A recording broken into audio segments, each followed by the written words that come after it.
Assalamualaikum, perkenalkan nama saya Indah Marhani dengan NIM 1701018 dari kelas S1 6A.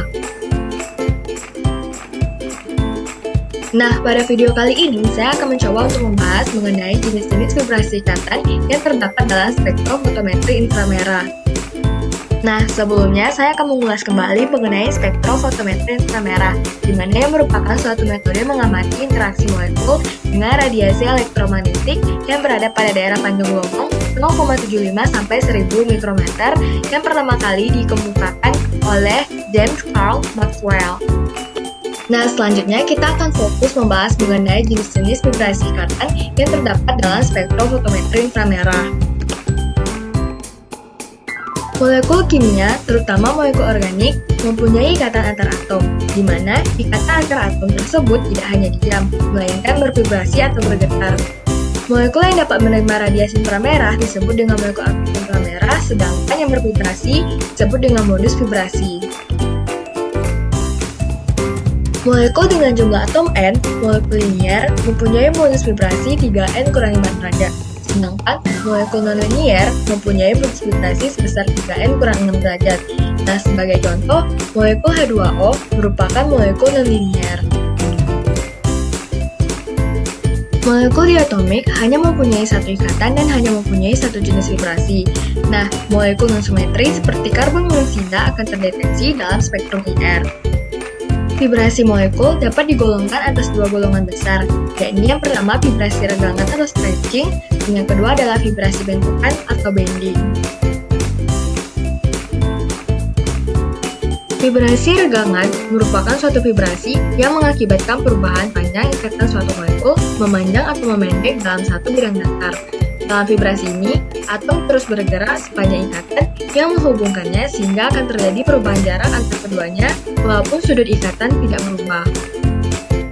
Vibrasi stretching terbagi menjadi dua. Yang pertama, regangan simetri, yakni ikatan antar atom bergerak bersamaan dalam satu bidang datar. Yang kedua, regangan asimetri, yakni ikatan antar atom bergerak tidak bersamaan dalam satu bidang datar.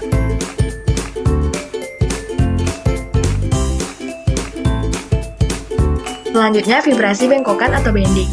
Selain memanjang dan memendek, ikatan antar atom dalam molekul organik dapat bergerak mengayun secara beraturan. Hal ini mengakibatkan adanya perubahan sudut ikatan.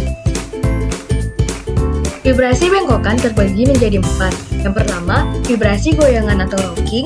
Yang kedua, vibrasi guntingan atau skisoring. Yang ketiga, vibrasi kibasan atau wagging.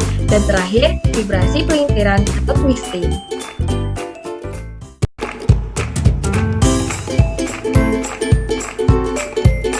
Selanjutnya, peregangan ikatan atau bond stretching. Pada suatu ikatan kovalen, atom tidak terikat dalam suatu hubungan dari dua atom yang berhubungan satu sama lain disebabkan karena kedua inti atom terikat pada pasangan elektron yang sama. Jumlah energi yang dibutuhkan bervariasi pada setiap ikatan, sehingga setiap ikatan akan menyerap pada frekuensi yang berbeda-beda pada atom. Kemudian bond bending. Seperti halnya peregangan, ikatan juga bisa bergerak naik turun atau bend. Naik turunnya suatu ikatan melibatkan sejumlah energi, sehingga setiap ikatan akan menyerap energi pada frekuensi. Selanjutnya, para ahli kimia telah memetakan ribuan spektrum inframerah untuk menentukan panjang gelombang absorpsi masing-masing gugus fungsi, di mana vibrasi suatu gugus fungsi spesifik pada bilangan gelombang tertentu. Nah, itulah tadi penjelasan saya mengenai jenis-jenis vibrasi ikatan yang terdapat dalam spektrofotometri inframerah. Kesalahan dan kekurangan dalam video ini, saya mohon maaf. Wabillahi taufiq wal hidayah. Wassalamualaikum warahmatullahi wabarakatuh.